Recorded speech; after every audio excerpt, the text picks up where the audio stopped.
आज विश्व मूर्तिका दिवस रे पुणी मातिलानी माटी माफिया आतंक हेले एठी प्रशासन चुप।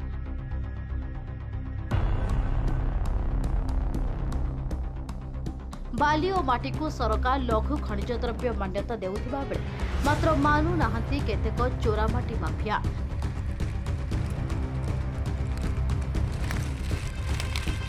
चतुर्थ स्तंभ कुहाଯାଉଥିବା ସାମ୍ବାଦିକ ଉପରେ ମାଟି ମାଫିଆ ଆକ୍ରମଣରେ 1 ମାସ ବିତିଗଲା ପରେ ବି ନିଦ ଭାଙ୍ଗୁନି ପ୍ରଶାସନର।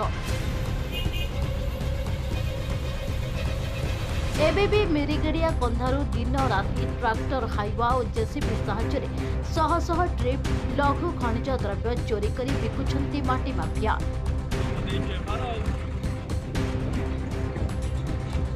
एठी लक्ष लक्ष टंकार राजस्व क्षति होउथिबा बेले केबे गिरफ हेबे माटी माफिया।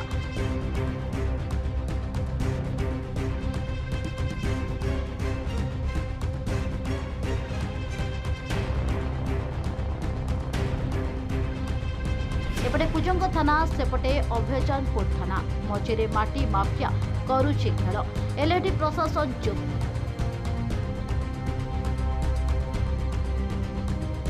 एभली दृश्य देखा मिली कुजंग तहसिल अधीन मिरिगिड़िया गहर राति दिन बिना रॉयल्टी माटी माफिया माने हाइवा और जेसीबी साहाय्य शह शह माटी ट्री बिक्री करुले। किछि दिन हेबो वर्षा हेबारु गहिर रे पानी जमी रहितबारु हाइवा और जेसीबी जाई पारु नथिला। एबे गहिर सुखी जिबारु बिना रॉयल्टी रे राति दिन जेसीबी ट्रैक्टर और हाइवा साहाय्य शह शह ट्रिप चोरा माटी बिक्री करुछंती माटी माफिया।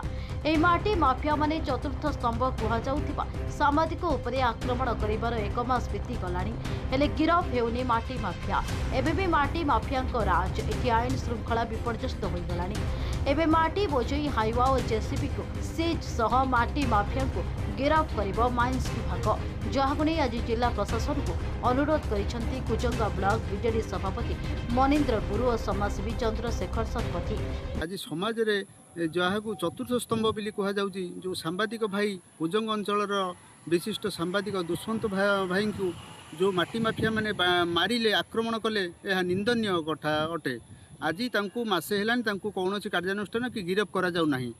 आज विश्व मूर्तिका दिवस आज माटी माँ को हरण करा जाउची। इठे 7-8टी हाय 10 रु ऊर्ध्व हाइवा लगेकरी माटी प्रत्येक दिन माटी बिक्री होउची। को जगह आज्ञा आमर जो मिरिगटिया जो ट्रेन लाइन सेपटे जो कंपनी नहीं से माटी बिकुचंती। आज सरकार को टैक्स रॉयल्टी फांकुचंती।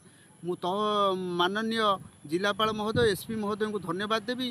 सेपटे जो विगत दिन बाली चोर होता से धरिकी से बाटी माफिया बाली माफिया ना दृढ़ कार्यानुष्ठान ग्रहण करते। इठे जो माटी बिक्री हो गवर्नमेंट को टैक्स फंका हो कोटी कोटी टैक्स फंका जाऊँगी।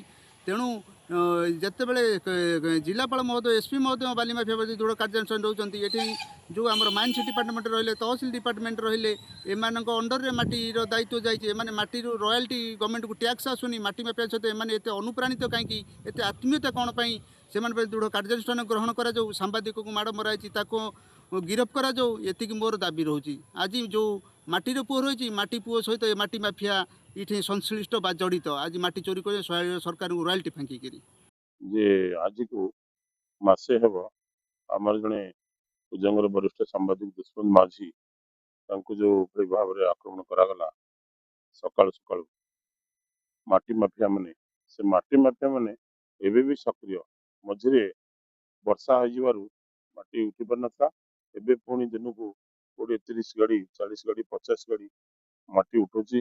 चोरा माटी राति रे दिन रे उठौचंती। इटी प्रशासन कौन कर दुखर कथा प्रशासन धरी पारानी जी मारे दुष्यंत माझी को एपन धरी पारानी। द्वितीय कथा हूँ माटी माफिया माटी बेपार कर लक्ष लक्ष टका राजस्व हानि होची।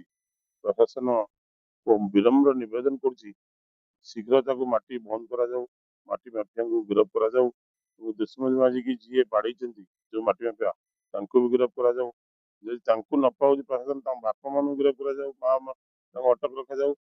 यदि यह न करा बर्तमान आईन श्रृंखला विपर्यस्त होगा जाऊँगी। तो मु अनुरोध कर जिला प्रशासन को जे खूब शीघ्र माफिया विरुद्ध दृढ़ कार्यानुष्ठान ग्रहण कर मिरिगडिया फतेपुर मिरिडिया कंधा से माटी माफिया माने माटी बिक्री करी दिन को पखापाखि 5 लाख 10 लाख टकर माटी बिकुछन। आर ऊपर आगु जो पदक्षेप आ उपरे गत ग्रीवांस रे जिलापाल को जनइथिलु माइनिंग ऑफिसर को जनइथिलु आज माइनिंग ऑफिसर को पुणी दोबारा फोन करके जनइछि माइनिंग ऑफिसर कहले निश्चित भाव में कार्यानुष्ठान नबु तो यहाँ केते दूर कार्यानुष्ठान ग्रहण करा होछि किछि बुझी होउनी। कौन कर जदि आगामी दिन माटी बंद नहीं कौन कर जदि आसंता किछि दिन भितर आमे देखिबु एमति चलिबो बंद न हबो ताले बिजेडी उजंग ब्लॉक विजयंत राजस्व को लेबो आंदोलन जारी रखिबो। जगतसिंहपुर प्रलय महापात्र रिपोर्ट